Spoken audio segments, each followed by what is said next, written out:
Hi guys, you're so welcome back to another video on this channel. And on this channel, narcscon, we believe in educating ourselves in relation to the narcissistic personality disorder in order to understand what happened to us going through narcissistic abuse, to move on to recovery and to thrive afterwards, and to also avoid hooking up or getting involved with this personality type going forward. Guys, this comes up an awful lot in coaching, and I believe nearly all of us go through a stage where we wonder, are we the narcissist towards the end of the relationship or just post the breakup? It's a really natural part of the process after narcissistic abuse, and I'd like to explain why, and I'd like to maybe hopefully alleviate some of your worries about that in a realistic way. So on the spectrum, there is a spectrum of the personality types, and we're all on part of this spectrum. In the middle of the spectrum, we would have the normal person, the person who has a certain amount of empathy and is quite balanced, doesn't have an over amount of empathy and doesn't have an over amount of narcissism in them. If you go to the left of this, you get the more narcissistic person who is what we term in normal language as more selfish, more self-absorbed, more grandiose and more entitled, but not without a certain degree of empathy when pushed. Further on along the scale, you get people who suffer from the narcissistic personality disorder, and that is their main modus operandi, or the main way of living in life. And further down the scale of psychopathy, you get the sociopath and the psychopath. So coming back to the middle and the normal, if you go to the right of this, you'll get someone who has a high degree of empathy for people and is a giver. Further down, you'll get someone who is superly empathic, and it's often termed in our community as a super empath, but basically it's someone who's superly empathic and is also very, very sensitive to energies and to the needs of others. So that's the spectrum, and people live mostly on one part of the spectrum. You can move from one to the other, and a normal person can become slightly more empathic, etc. But if you have an established high degree of one type of this, whether you're the narcissistic personality disorder or you're superly empathic, you don't waver much between the two. So that's something to kind of get to grips with and to understand. Situations will bring the narcissistic individual more into the empathic state and come further down the empathy scale, so to speak, and situations where the empathic person will become much less empathic and go more into the narcissistic side. That actually does occur, but it doesn't mean that you then become that person. It doesn't mean that you go from being a superly empathic person into having a narcissistic personality disorder. But let's just get it straight. That's the explanation of the scale and the type of people that are in the world. So you're in the relationship with the narcissist. You're full of hope. You have met this person who seems to be the person for you. You reach heights of excited happiness, I would call it, more than actually peaceful, contented happiness. You have a high amount of adrenaline going around your body. Your hormones are spiking, and it is like you're taking an addictive substance because it's an unreal spike in your hormones and it's an unreal happiness. It's not based on stability or peace. It's based on extreme, intense emotion of the ego, mostly of the ego. And that's what narcissists work on. They also work on fulfilling your desire to love another individual and to give, because you get validation and fulfillment from that. it is an unhealthy dynamic because it's a manipulative dynamic. And those genuine emotions from you are being used as a currency to hook you. A narcissist will hook people by manipulating their emotions for control over that individual. So that's the dynamic that you have perhaps experienced or are experiencing currently. Then you will get, you're going along thinking this is so good, this is nearly too good to be true, and something will happen where the narcissist will critique you slightly or will pull back or triangulate. Something will just go twist, and you kind of go, oh. And because everything has been going so well, and because you truly believe in the future for this relationship, you will be a little taken aback and a little shocked. And because you trust the person so much, you will introspect a little bit and think, maybe I need to improve here. I definitely do not want to lose this relationship. Maybe there's something wrong here with me. And you pull back, and so the devaluation stage with a narcissist begins. The devaluation stage is interrupted by love bombing stages, so that you're devalued, you're in a low state, you're starting to come out of the fog of the relationship. The narcissist knows you need to be pulled back and will love bomb you back again, so causing a state of confusion, not giving you the space to have clarity of thought in the relationship, and also rehooking you emotionally and causing a state of chaos. You can never rely on any long period of stability with a narcissist once the devaluation period starts. You then get mini discards. You will get all the different gaslighting, etc., manipulations that narcissists put their targets through. You will go through an inordinate amount of underlying anxiety and painful times with a narcissist that they control like an orchestra conductor. They will then elevate you back up to the higher notes in the relationship, where you will feel intense pleasure and a false state of happiness and hope again. After a period of time, you begin to cop on. And I believe that's an Irish saying. So you will begin to cop on, which means you start to get keyed in and clued in to the fact that this person is really using you. Clarity begins to come, sometimes with friends and family, telling you that this person isn't right for you. Sometimes with just your own sense of who you are and your view on life, and knowing that what this person is saying to you isn't actually right.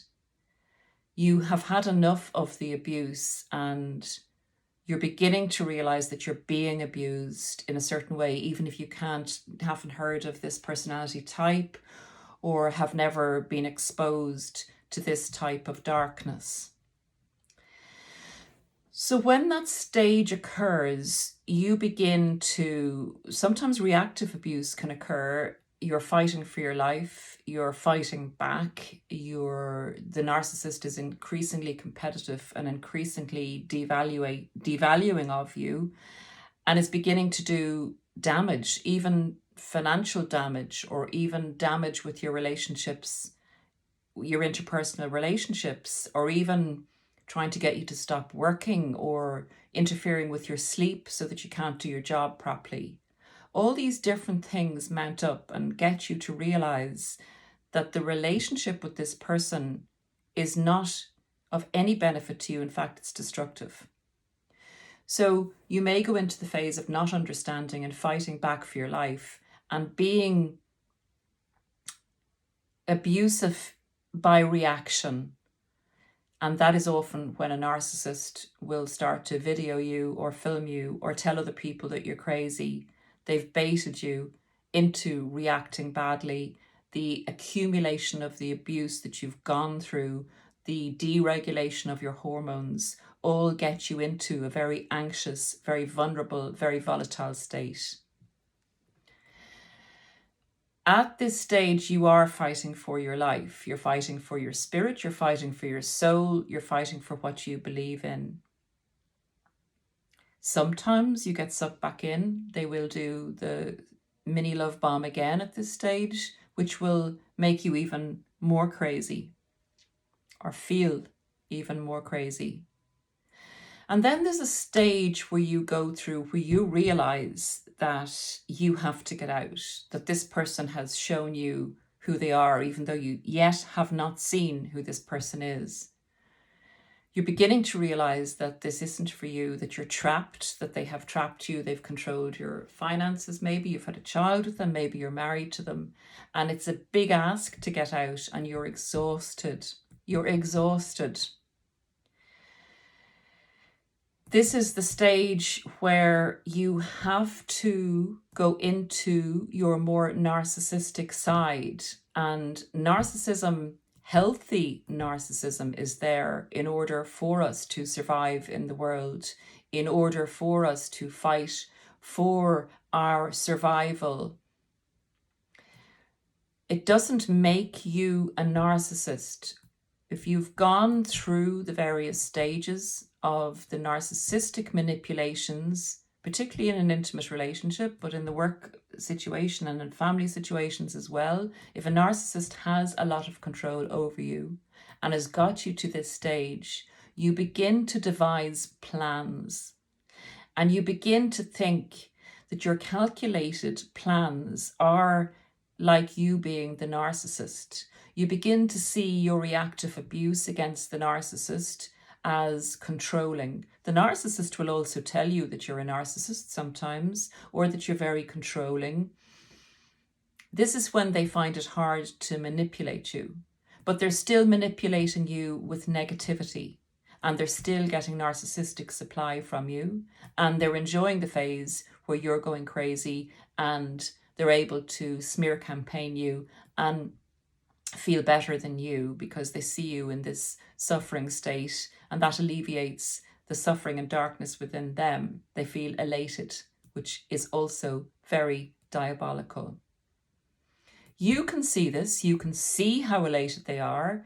You can see that they're on a power trip, and you can see the evil, and that drives you even further into a crazy state. Sometimes when people see this, it does tip them over the edge, and they do things that are totally out of character, that are situationally caused. You can't believe that you're taking some of the actions that you're taking in order for you to survive. It seems to you that maybe the narcissist was right about me. Maybe I am a bad person. Look at what I am doing. And you are so hard on yourself, and you have such a sense of justice that you judge yourself very, very harshly.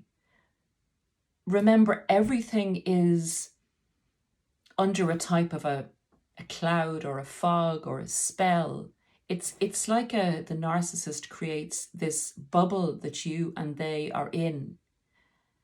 And your grip on reality and everyday reality and normal people and normal relationships is very, very skewed. The narcissist is basically in your head, and you're fighting a psychological, spiritual, and sometimes physical battle with this entity that drives this human being who has a personality disorder. And that's always my take on it, guys. I believe in the personality disorder in psychological and analytical terms, but because they derive such pleasure from another's pain, I believe it's driven by a dark energy. So you're acting out of character. You have been brainwashed and gaslit by the narcissist, who has told you you are the person that you are becoming. they seem fine. They seem absolutely fine. In fact, the worse you get, the better they seem. The character traits that were once yours, calm, peaceful, happy, generous, friendly, they seem to be all of those things. And that's even more abusive and more crazy making. They look better. They are going out more. They seem happy. They seem happy, happier. And you are in this state of anxiety, state of confusion, state of loss of identity, and you're flaying around as to how to survive it, but you're addicted to their orchestration of your hormones, your feel-good hormones, your feel-bad hormones, and they've also possibly trapped you, as I said a few minutes ago. So you have a big fight on your hands. You have a big fight on your hands. Then they discard you with so much drama and crush you into the ground to such an extent that you are left shocked. You are left fighting maybe for somewhere to live. You are having to become a person you'd never become before and fight them at their own game. You know how their mind operates now. You're in this psychotic bubble with them. You know that the only way to defeat them is to be totally selfish and to even calculate your moves. Because in order for you to survive, you have got to do this. You have got to shut down your empathy totally for this person. You have got to go into a very calculated, cool and calm state, which is a huge ask at this stage. And that's why this community saves people's lives, because they begin to understand what they're going through and they begin to be able to detach somewhat emotionally so that they can make better decisions for themselves. And then, having begun to survive and having put some very harsh measures in place in order to survive, then the question arises with us, were we the narcissist? We look back, the brainwashing is still active. We've made a few cool, calculated moves. We have been abusive with that person to a certain extent. We've played the game. We have a certain type of disapproval sometimes from friends and family, or they're kind of looking at us because we're going on and on and on and over the same situations again and again and again while we ruminate and try and get our brain back into working order after this spell is alleviated to a certain extent by time away from the narcissist. Yet we still want the narcissist, and it's such a battle. This is the second battle. This is the battle to save your soul. And in part, in this battle, a lot of us grapple with the fact of trying to find our identity and who we actually are again, and who we truly are. And because we're not narcissists, we question, we worry, we ask questions, we introspect, we ruminate, we try and figure things out, we try and get back on our life purpose and path. And part of that process, guys, is believing sometimes that maybe we were the narcissist. And because we worry so much about that and go to such an extent to question and find out and take the blame for different parts of the relationship, because we do that, we are not a narcissist. Narcissists don't see fault in themselves. That's what their narcissism protects them from. They don't introspect. They don't worry that they've done something wrong. They don't struggle with rumination. They're living in the now. They're clear-cut. They're clear-cut to the extent that they have nothing going on in there. They've no warmth, they've no compassion. They're like a computer program that can switch on and off from one relationship to the other. They do get narcissistically injured. Karma does come for them. It doesn't always work out, even though they may walk into the sunset laughing, cackling, shouting from the top of the rooftops that they've won and they're doing brilliantly. That is not in fact the case on a continuum. And that is done as a manipulation to make you feel like a piece of you know what.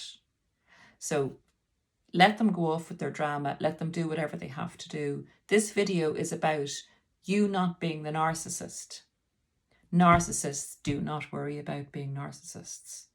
That is essentially the core of narcissism, to protect the true self from any shame or any blame. Remember, it was always your fault with the narcissist. So I hope that takes one part of the anxiety in the healing journey away from you today, and that you can remember that and take that with you. You are not perfect. You're not without fault. Introspection is great, but over-introspecting to the degree that you believe you're a narcissist is not good for you. And it's not true. And it's hopefully one part of the journey you can lay aside now and go and work on that beautiful life of yours. The beautiful gift of having a day ahead, even if it's filled with pain. The pain is there for a reason. You will come out of the pain. You will feel the equivalent of that pain will translate into the equivalent of that joy. And you have the gift of being able to feel pain and joy in equal measures. Narcissists do not. Thanks, guys, and see you again shortly. Take care. Bye for now.